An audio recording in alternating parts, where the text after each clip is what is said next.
प्रदेश के हरदोई जिले के शाहाबाद कस्बे में अभिनेता आमिर खान के गांव में एक शख्स ने जमीन के अंदर अपने 2 मंजिला और 11 कमरों का महल तैयार किया है।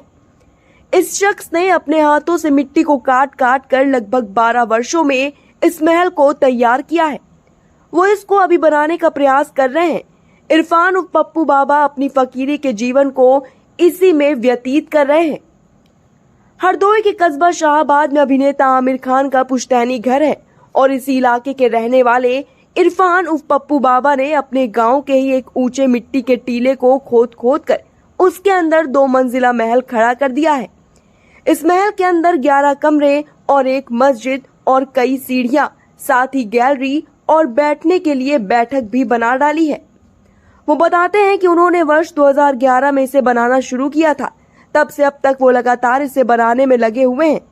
इस गुफा के अंदर बने महल में जाने पर आपको वहां पुराने समय की नक्काशी भी देखने को मिलेगी, जिसे इरफान ने खुरपे की मदद से अपने हाथों से ही तराश कर बनाया है। हरदोई के इरफान उर्फ पप्पू बाबा अपना पूरा समय इसी गुफा के अंदर बने महल में बिताते हैं, जिसे उन्होंने अपने हाथों से खुरपे की मदद से बनाया है। वो दिन और रात हर वक्त यहीं रहते हैं, सोते भी इसी के अंदर हैं। केवल खाना खाने के लिए घर जाते हैं, बाकी समय बस यहीं रहते हैं। इरफान उर्फ पप्पू बाबा, जो कि वर्ष 2010 तक एक आम इंसान की तरह अपनी जिंदगी जी रहे थे, मगर इनके पिता के निधन के बाद इन्होंने अपने क्षेत्र के एक चुनाव में प्रतिभाग किया था, जिसमें इन्हें निराशा हाथ लगी थी। पप्पू बाबा ने शादी नहीं की है। इनके घर पर इनकी मां और बाकी के सदस्य आज भी घर में ही रहते हैं, मगर ये वर्ष 2011 से फकीरी के जीवन में कदम रखते हैं और बस्ती को छोड़कर एक निर्जन स्थान पर मिट्टी के टीले के अंदर गुफा बनाने में जुट गए और उसे एक महल का रूप दे डाला। वैसे तो शाहाबाद में घूमने के लिए नवाब दिलेर खान द्वारा बनवाया गया जामा मस्जिद और किला, इसके साथ ही एक नर्मदा तीर्थ स्थल भी है, लेकिन इरफान उर्फ पप्पू बाबा द्वारा जमीन के अंदर बनाए गए महल को देखने के लिए रोजाना लोगों की भीड़ लगी रहती है और ये आकर्षण का केंद्र बना हुआ है। लोग इरफान की खूब तारीफ कर रहे हैं। और जो ये इरफान भाई ने बनाई है पूरी इमारत, इसमें इनका बहुत बड़ा योगदान है। साथ ही साथ इनकी जो मेहनत है वो तकरीबन 10 से 12 साल की है। इन्होंने किसकी याद में बनाया मुझे नहीं मालूम, लेकिन इन्होंने जो भी बनाया बहुत लाजवाब बनाया और इसको देखने के लिए बहुत दूर दूर से लोग आते हैं। इसके लिए हम इनकी सराहना करते हैं। 12 कमरे इसमें हैं बने हुए और 2 मंजिल बनाया इन्होंने। एक बेसमेंट भी है और जिस फ्लोर पे हम लोग खड़े हैं ये है। और 12 जो कमरे बनाए हैं इन्होंने खुरपी और फावड़े की मदद से। इन्होंने किसी भी दूसरे तीसरे यंत्र का प्रयोग नहीं किया है, सिर्फ खुरपी और फावड़ा इस्तेमाल किया है। और मेरा मानना है कि इनकी जो मेहनत है लाजवाब है।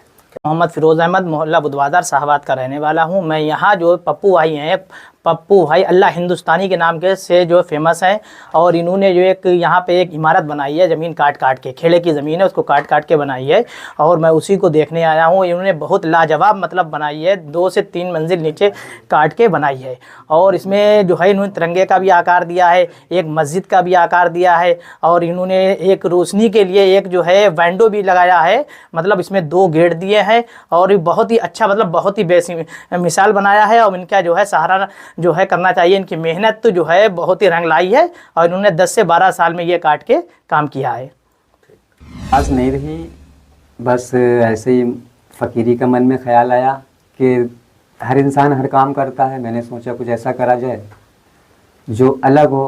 हालांकि मैं शुरू से कुछ अलग सोचता था लेकिन मैं कामयाब नहीं हुआ, तो इसको मैंने फ़कीरी के लिहाज से आशियाना कहें, स्थान कहें, तो मैंने ये बनाया। इसमें मैंने एक मस्जिद का नक्शा बनाया है, काबे शरीफ का नक्शा बनाया, बाकी तिरंगे का नक्शा बनाया है और बहुत सी चीज़ों के मैंने नक्शा बनाया है।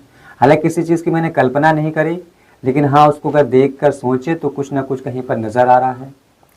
बाकी कहते नहीं है कि 10 हाथ का काम 10 तरीके का होता है, यह मैंने अकेले काम करा और बस।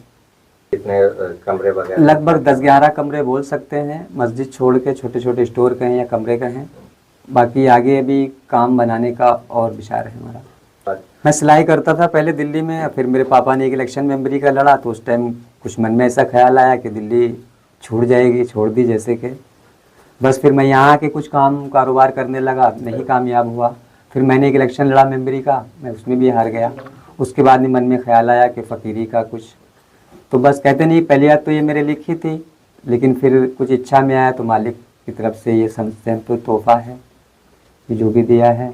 हालांकि मेरी नहीं कोई हिम्मत में इतना बड़ा काम कर सकूं, बस हाँ उसकी इच्छा है, जैसा कर रहा हूँ। देश ऐसा कोई नहीं था, बस सही मान के तो चले मकान की सभी कुछ जैसे, हालांकि कोई बाबा हो जाता है, कहीं कोई पीपल के नीचे बैठ जाता है, कोई दरगाह पे, या कोई हरिद्वार या अजमेर चले जाते हैं, तो उन सब बातों को नज़र में रखते हुए मैंने एक अपनी जगह के ऊपर एक अपना आस्थाना बनाया और बस यहीं रहने को सोचा है। आगे भी मैं इसी को काम को और बड़ा करूँगा, और क्या बनेगा अभी ये नहीं बता सकते, लेकिन इसी काम को और बड़ा करूँगा मैं। कितने समय